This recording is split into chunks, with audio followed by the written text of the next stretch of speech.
down, Star Wars fam? I'm your bro host, Chris Ryons, here to present my sit-down conversation with writer Marc Bernardin, an accomplished writer who's part of the writing team for Masters of the Universe, last year's Star Wars Darth Vader Black, White, and Red #3, Adora and the Distance, and a slew of comics, including this year's Star Wars Mace Windu series. We're going to talk about that particular series and more right now. So let's punch it.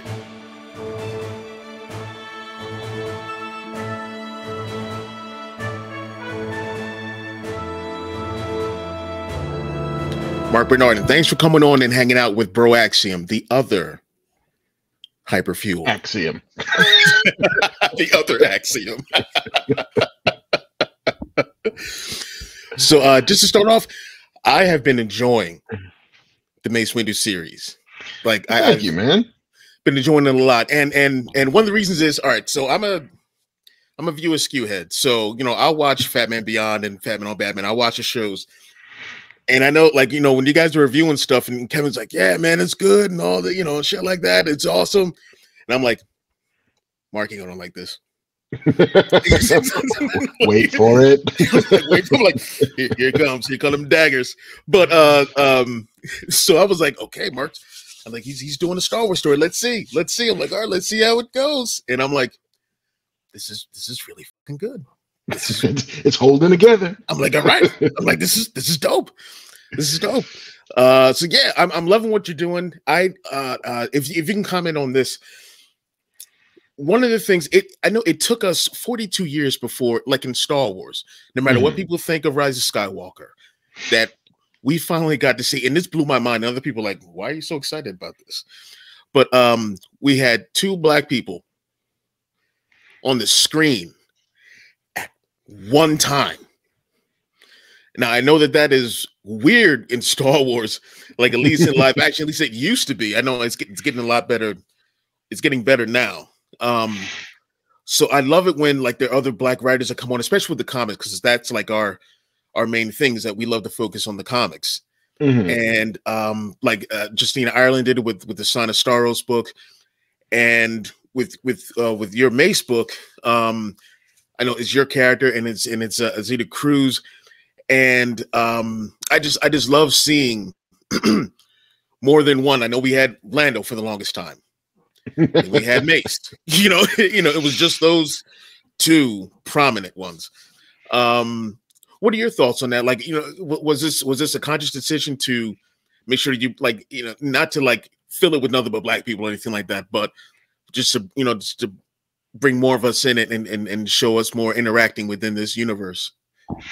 I mean, it's always part of the mission, right? It's always part of the orders you get from M before you go out on your adventure, is like to leave the world a little bit more inclusive than you found it, you know, and to find a way so that if you're a 9-year-old, 10-year-old, 11-year-old kid reading a Star Wars book, whoever you are, you should be able to see some of yourself in it, because Star Wars is for everybody and kind of always has been, even if sometimes the people who make Star Wars don't understand what that means, you know. And, you know, people of color and, you know, women have historically been able to empathize with characters who do not look like them.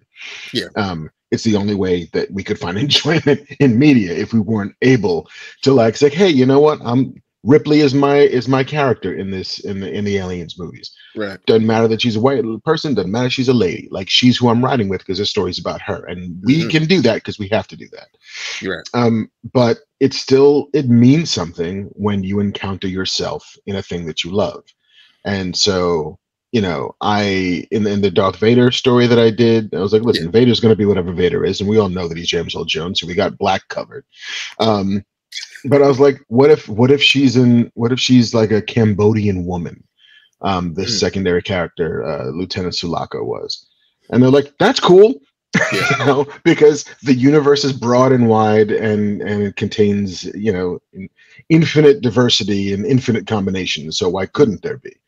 And so when thinking about Mace and who I wanted to like have Mace ride with in the story, it's like, well, it feels like it should be a woman because you kind of want that dichotomy. Not that we want sexual tension, is not what we're going for, but like just tension is good. and I liked her being, and I think we reveal this in the second episode, that she's from Mace's home planet, homeworld, Yeah. Harun Kal. And I'm like, not that this is completely a planet of black people, but at the very least, they had one famous expat. Yeah. So why couldn't there be another another person who, like, from the same part of that world? Yeah. Didn't, like, if you're from Harlem and then she's from Harlem, then they gonna look like they're from Harlem, and that's fine. You know, and so it was a thing that, like, Marvel never balked with, Lucasfilm never balked with. They were just like, yeah, cool, whatever. I was like, she should look a bit like Rosario, even though we can't make a Rosario because she's busy someplace else in Star Wars. But, like, you know, what if she's like a Dominican lady from this Star Wars planet that kicks out black Jedis? And, like, yeah, it's just it's always a thing of, you know, can we be in places we haven't been before? Yeah. And can we not even have to make an excuse for why? And I think that's kind of important. So, you know, just put your chips in. Let's roll these die. Let's do it. Let's do it. And like I said, I'm loving those optics, like you know, like the Sign of Staros book and all that. So I you know, that is a major thing for me with this book. But in all, it's the story as well, and that you're using coaxium. I'm like, there we go. I just love to see that. If we coaxium was also supposed to be, like, I think the original pitch was that it was Kyber crystals. Okay. And Lucasfilm was like, well, what if they weren't Kyber crystals? I was like, okay, that's fine. What else could it be? Well, how about coaxium? They're like, yeah, that's fine. Nice. So with the Kyber crystals, was it going to be like there's a special, some new unstable kind or something like that? Is that what you're going for? If you can talk about it, I don't know if that's. I mean, I don't know what I could talk about or what I can't talk about, so I'm just going to kind of, you know, I'm going to nudge up against it and just be like, it was a mother lode that nobody quite understood where it came from. Like, it was not that it was rare, but Kyber crystals are rare, but it was like, holy shit, there's this many of them, and this one person has them.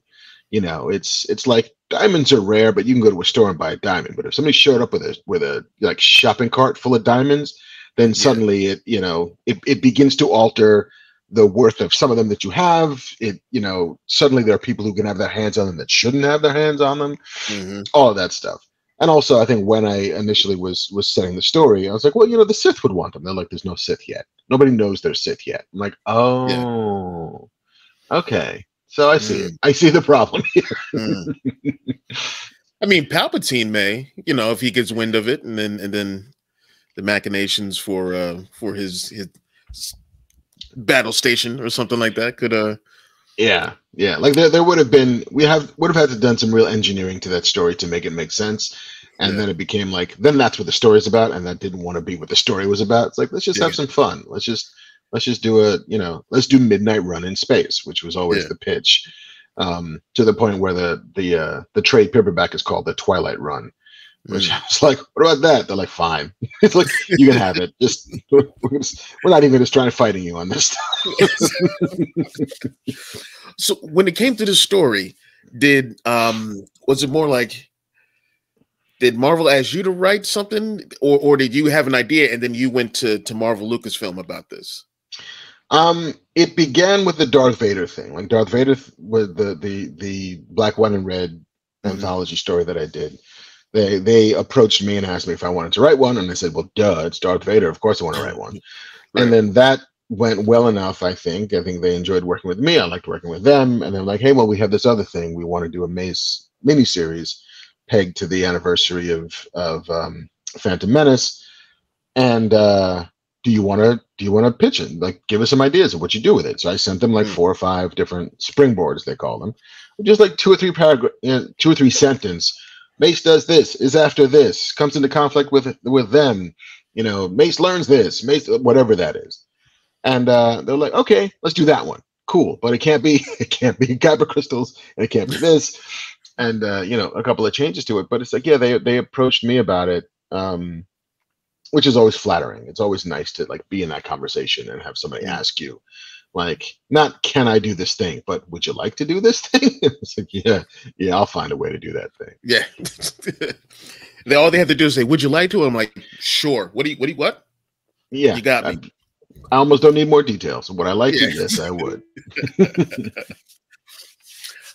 Let's see. As a Prince fan, because I am as well. This is probably the dumbest question I'm going to ask in this whole thing. Is there a song or a group of songs or an album that you would relate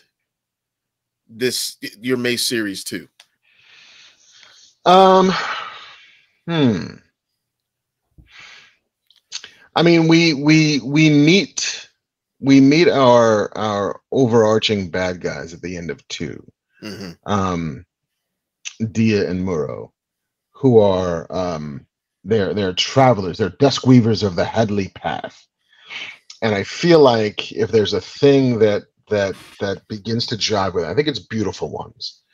I think it's like, you know, these people who believe that they are chosen, people who believe that they are pristine and perfect in the eyes, that have not been corrupted by the technology and the quest for inorganic power of this particular galaxy. And I think they are divine in a way. And so yeah, I think Beautiful Ones make some sense. That's dope. That's dope. I like that. That is dope. Let's see if we can go back to let's go back to your first experience with Star Wars. Yes. What was it like? What was the Star Wars fandom? What was your Star Wars fandom like growing up? And is there like any aspects that really stuck out for you that kind of held you on? I mean, my Star Wars fandom was Star Wars fandom. Like, I saw these movies first run in the theater, because I'm an old man. And so I was there in 77, 78 for, you know, Star Wars, as we then called it, because we didn't know there was anything else and they didn't tell us it was called anything else. Right. You know, I had the action figures, I had the Millennium Falcon sort of carrying case, I had the sheets and the drapes and the bath towels and the underoos. Like, I went deep. I had the Boba Fett underoos when Empire came out, because those, I think, were they were the strongest, I think. But my mom bought me Yoda, which was just weird. I'm like, what am I, this 12-year-old boy running around in these Yoda underpants? You know, and Star Wars fandom at the time was incredibly inclusive because there hadn't been anything like it. Yeah. You know, Star Trek fandom wasn't on that level. Like, Star Trek was always cult. Star Trek didn't become mainstream until much, much later. Right. Planet of the Apes had toys and stuff, but, you know, there were no ape cons happening when it was getting together to gather en masse. Yeah, nothing was hitting like Star Wars was. Nothing hit like Star Wars. Not until Transformers came out. Yeah, you know, I mean, not until you get to like the 80s and you get the G.I. Joe cartoons and Transformers and Thundercats and He-Man, Master of the Universe, all that stuff. Like, you'd have these kind of splinter fandoms, but Star Wars was the one. Yeah, you know, and the thing about it at the time was that you had to nurture that yourself. You were not getting any help from anything. There were no TV shows. You wouldn't get the holiday special until much later. There were like a handful of novels that only came out in the wake of Star Wars being a huge hit.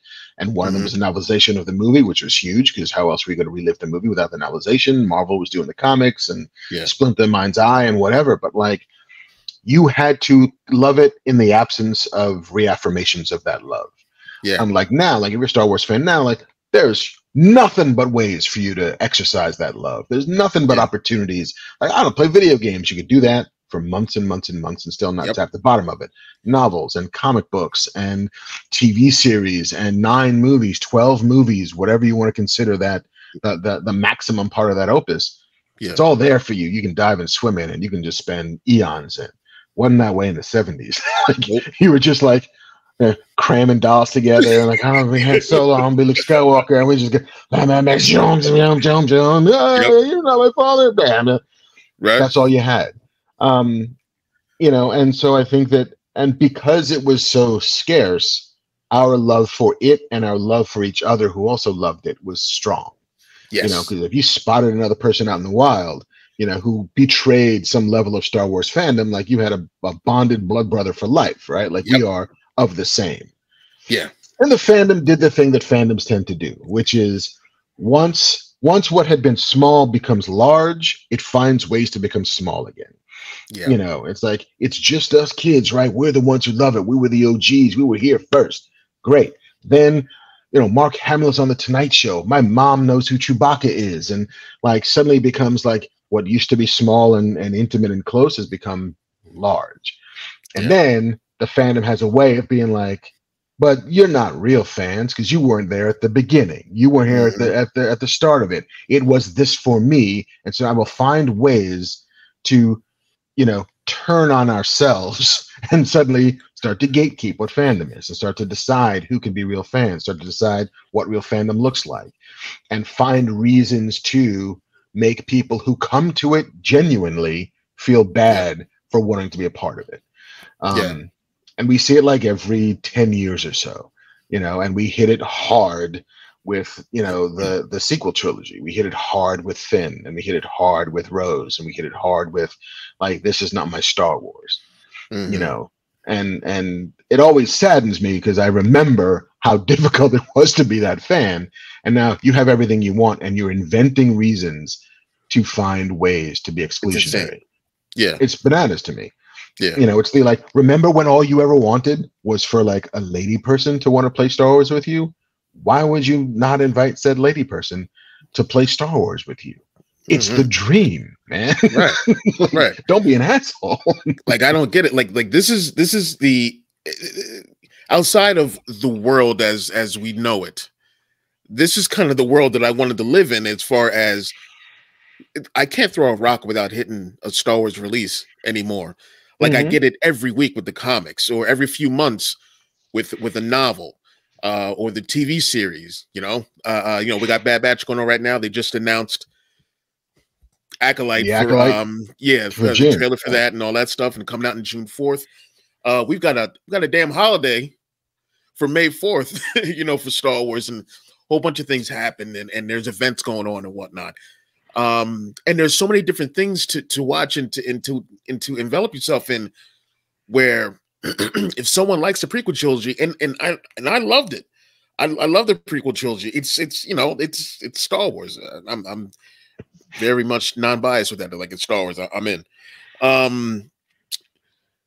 It's tough for me to fathom why people do this, you know, outside of whatever their prejudices are or what may be. It's sad. Like, I'll tell you this, when I was a kid, it's kind of a weird story, and I don't want to call dude out, but I grew up in the suburbs. Clive. Yeah. So I grew up in the suburbs, and I remember the first time someone called me, dropped the N-bomb on me, called me the N-word. Years later, I found Clive working at in the King of Prussia Mall, where I grew up. There was a Starlog store there, and it was I love this place, and he worked there. And I went in there, and I'm looking at Star Wars stuff, and he comes over and he's talking to me about the Star Wars stuff, and then, like, you know, like, of course I know who he is and everything, and we rebonded and over Star Wars, and like, you know, we. Like, you know, apologies were made and this and that, and we talked through it and everything. But I'm like, Star Wars kind of brought that back together, like, you know, brought us back together. Like, you know, we're not like super tight, but, you know, we see each other. We're like, yo, that's the kind of thing I love, and I don't. With the state of this fandom and everything, it's kind of disheartening to see. I mean, it's the thing that I had to come to as well, is the realization that Star Wars is for children. And that is not a pejorative at all. That is not any way to denigrate it. But Star Wars is designed for kids. We were kids when we first saw it. There are kids who first saw the prequel when they were kids. There were kids who first saw the sequel trilogy when they were kids. Mandalorian is for kids, and that's fine. The thing is, we want it to have grown up with us, but it was always a kid's story. And sure, there is now Star Wars for us as adults. There's an Andor. Acolyte does not feel like it's for children. judging by that poster of the blood smear and lightsaber thing, that didn't feel like a kid's story. Yeah. But like,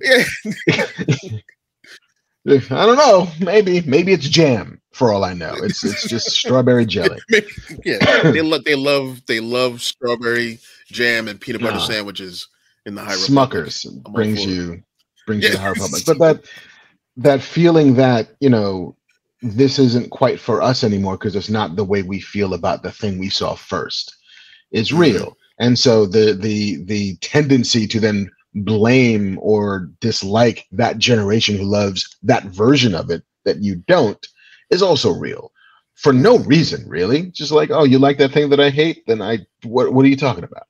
Why do I hate it? Because it's not the Star Wars that I thought I was going to get. Why did I think I was going to get it? Because I wanted to feel the way I felt when I was 9 for Star Wars, which is impossible to recapture. It's gone. So just like, let it go, guys. It's fine. You know, hold on to that wonder that you had back in the day, but, you know, let things progress and let things move on. Yeah, you know, like let every generation come to Star Wars and find themselves in it the same way you found yourself in it. Right. I remember I was sitting in the theater waiting for Last Jedi to start, and 2 rows behind me are these kids, and like, you know, they were giving out these special cards and whatnot, like, you know, when you went in to the thing, and these kids going, oh, I want the Poe Dameron one, I want the Kylo, the TIE fighter, and they're just like trading back and forth, and I'm like, that's what it's all about right there, you know. And I'm just like, I'm like, that's what I'm talking about, you know. Yeah, just find a way in to love a thing, you know, and respond to it, and don't yuck anybody's yum. Don't piss on anybody's Cheerios just because you don't like it too. It's fine. Not everything is for you. Yeah. Right. So I have a couple more. Old men rambling. We're doing the same boat. A couple of Mace questions now. On the character himself, like, you know, what are your thoughts on Mace as a character?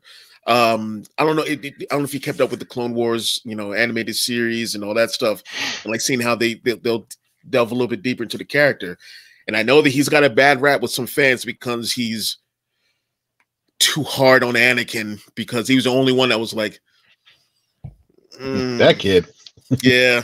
He smells like trouble. And he was right. And he was right. But what are your thoughts on that, on Mace as a character? Because I know he's like a stickler for, you know, for the rules and that sort of thing. But like, you know, what are your thoughts on the character? I came to Mace as, first and foremost, a fan of Jedi. Not Return of the Jedi, but just Jedi as a thing. I came to it as a fan of Sam Jackson's portrayal, you know, in that it seemed as if in that prequel trilogy that he was the only person who could really, maybe him and Qui-Gon, could challenge Yoda on anything. He sat at the right hand of Yoda. Like he had his trust, he had, you know, implicitly, but could also just like call bullshit if he saw bullshit. Yeah. And so, you know, not understanding who that character is, I didn't want to tell that particular story. And I didn't want to tell a Clone Wars story. I wanted to tell a young Mace Windu story. Because I was curious about who that person was before he became that. You know, what adventures did he have? What mistakes did he make? What did he learn along the way that would lead him to eventually become that person? He's not there yet. Like, our story does not take him to the turn into that sort of hard, I believe in order, I believe in ritual, I believe so firmly in these tenets of my life that I'm inflexible in lots of other ways. You know, like, I think that, and that is either a story that I get to tell or a story that somebody else gets to tell, but like where that pivot happens, what that adventure is that ossifies him into that, you know, somewhat inflexible person. But I liked the idea of sort of a young priest, you know, who believes but can still be challenged on his beliefs and has defenses for those beliefs that aren't necessarily dogma yet, because he's still figuring it out. You know, there's conversations that he has with Azita that do challenge what he thinks to be true. Yeah. You know, that he thinks are factual and right. And it's like, well, maybe it's the, you know, person of black and white meets somebody who lives in shades of gray. And, you know, they both have something to offer each other. They both have something to teach each other. But, you know, Mace has not yet confronted quite somebody as morally fluid as Azita is, with complete defenses for why she is the way she is. You know, and so I wanted to have Mace up against somebody that is nothing like Mace, and then see what would happen when she could call him on some of his nonsense.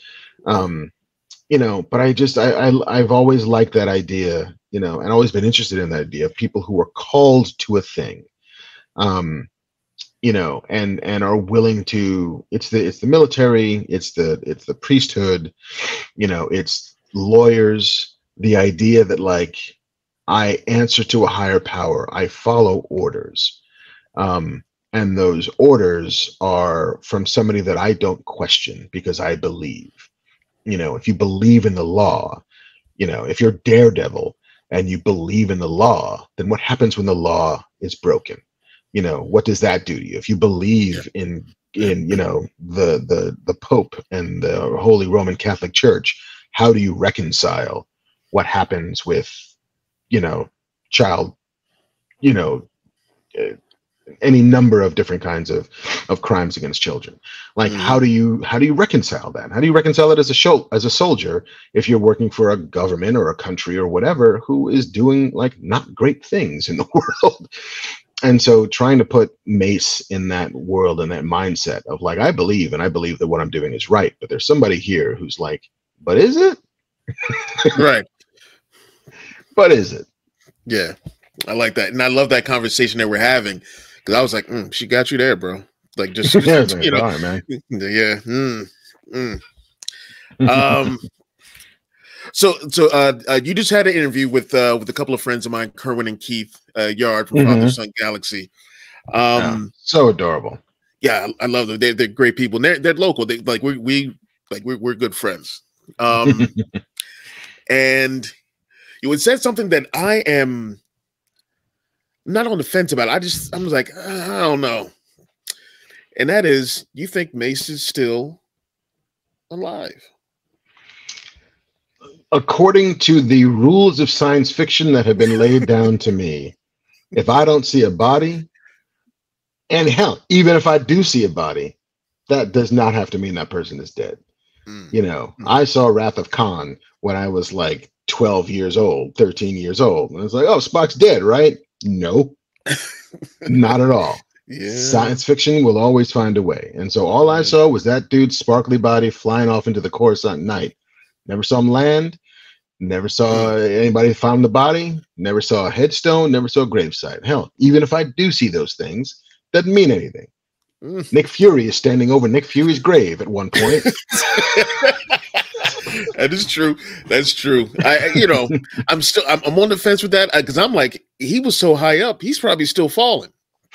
You know, could have been. He's still just screaming and falling, grabbing food on the way down. All the way down. Yeah. So yeah, I mean, it's like I always want there to be for great characters a real ending. I don't mind when characters die, but I think you got to do it right. I think you have to give them an appropriate send off. I think you have to, the tragedy of that death needs to be felt for real, or the enormity of that death needs to be felt for real. And just sort of, you know, sketching a dude out a window and just letting him fall does not feel like an appropriate death for somebody like Mace Windu. How would you, if you could, how would you bring him back? I mean, you know, I will say, I have thoughts, and those thoughts will cost money to get out of my head. I have learned my lesson.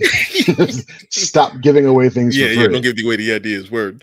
You know, but I think that like Sam Jackson has been like, I'd like to play that dude again. Oh yeah. And I think, you know, there is a Death of Mace Windu story to be told about how he actually dies and what he actually dies for. You know, that somebody should tell. I'm just saying.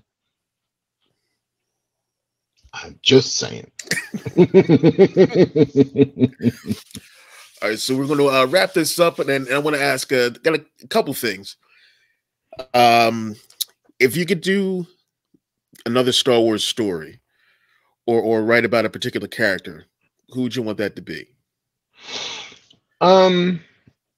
You know, not to box myself in as the like dude who writes black characters, because it's an easy box to be in. It's a box that I've been in, you know, and have worked relatively hard to get out of, to the point where like I'd like to think that I could write anybody that I wanted to write, you know, black, white, Asian, indifferent, whatever it is. All of that said, I think there was one character from the sequel trilogy who had been played and given such short shrift in almost every way, to the point where he doesn't even have a name. And I'm like, how are you going to let this dude go 3 movies and not get his actual fucking government name? I think there's story to be told about that particular character. I think there's story owed that particular character, given how he was treated in those films. So yeah, without putting a name to a name. No, you don't have to. No, I if there's one person, I can't get on the talk of this FN 2187 person, but it gets me upset every time I start talking about it, because I'm like, y'all had me. I'm like, he's a main character. We get a main character. He's got Anakin's lightsaber. Let's go. Let's. Oh, I see. Okay. I see what you're doing. All right. Well, let's hope the next movie. Okay. Yep. More of the same. Oh no. Yeah. Got worse. Got worse. Well, I mean, at least, you know, it was kind of nice that him and Jana and Lando helped save the galaxy, and they, you know, they did their thing in the last movie. You know, still alluding to his force sensitivity that I know is, don't get I'm not gonna, keep it together. Do this. Not gonna get started. You do not beat me. Yes. And one last thing. I know that this series got a whole bunch of undue hate and vitriol. I will tell you this right now, as one of the writers of this, I love Revelations. Love Motu Revelations. I thought it was fantastic. That was a story that needed to be told. You know, it was a ton of fun to do, and I think it similarly was, in the same way we talked about Star Wars fandom and wanting the same thing you had when you were a kid, to be the thing that you have now. Like, that was never in the cards, except for the fact that everybody who made it with love, you know, and there were a number of people who made it with like a deep and abiding affinity and attachment to those original cartoons, to the point where, like, you know, that needs to be this way because that's how it was in this, and the filmation, we're looping those things into, and we're doing this, and we're making it all of a piece, and we're telling a very specific story, part of which required Adam to not be on the scene for a bit, you know. And so, and it was all about, like, he is the most important person in Eternia, and so we're doing a story about what happens when the most important person is gone. Right. What's the vacuum that's left? How do we pick up the pieces? How do we move on? How do we build a life? And then what happens when that person comes back? Because of course it was going to come back. And so there was the loud vocal minority who were just looking for things to complain about. But I think that moreover, most of the people that I've ever spoken to about it, most of the fans I've encountered in the world, most of the, you know, and judging by the viewership numbers, like, people liked it. People watched it. Nobody actually hate watches that much of a thing if they actually don't like it. Wrestling fans do. And it's weird. I don't get it. But yeah, like, for me, I was like, oh, they're finally doing the Tila story, because it was so, like, teased in, like, Filmation, like, once. Maybe they teased it. In the comics, they talked about it here and there back in the day. But I was like, okay, cool, they're finally doing it. And I'm the kind of person who, I like stories where, like, not for nothing, I like the Gotham show. I'm like, oh, it's a Batman story without Batman. Like, all right, I'm digging it. I'm like, I dig it. But what got me into comics was the death of Superman. and seeing the world without Superman, and then the reign of the Superman, and then because all that did was it enriched and it made you, I think for me at least, it put so much more weight on what Superman is and like how great of a character he is. So by the time he comes back, it's like I'm just like all in, and that's one of the reasons that really hooked me into Revelations. Outside of just being the Motu fan, Anyway, yeah. I mean, I similarly I loved Gotham Central, because it's like, what do we do in a world where we can't rely on Batman, and we're still in Gotham City, and there's freeze rays and crazy Joker snipers and King Tut, and like, what do we do in this particular? Well, we got to do the job. We got to police the villains. We got to protect the innocent. We got to do this thing, and we're broken and corrupted and all of that stuff. But in Batman, you'd see him once every couple of issues, like in the distance, and that was it. Like, I love that kind of thing. Yeah, absolutely. Not that was what we were going for with Revelations, but it was still like, yeah, no, this is an emotional story, and for there to be an emotional story, you do need some loss, and like, let's just play that for real. And what happens to these people when they're broken by the single worst thing that they could have possibly imagined, and then fix it. And then, like, is it all different now? Yeah, but we can still find a way. We can pick up the pieces and move on. I think that stuff is always important. To those kinds of stories about like loss and recovery are important, because it's the things that we all will endure over time. We will all experience loss. We will all have to find ways to pick ourselves up after it and put ourselves together and exist in a new world that we didn't quite expect would exist. And so, like, yeah, it's always about finding the story to tell that's for real, that's human. Yeah. And then if you can do that in a context of He-Mans and Skeletors and Skelegods and all of that stuff, then all the better.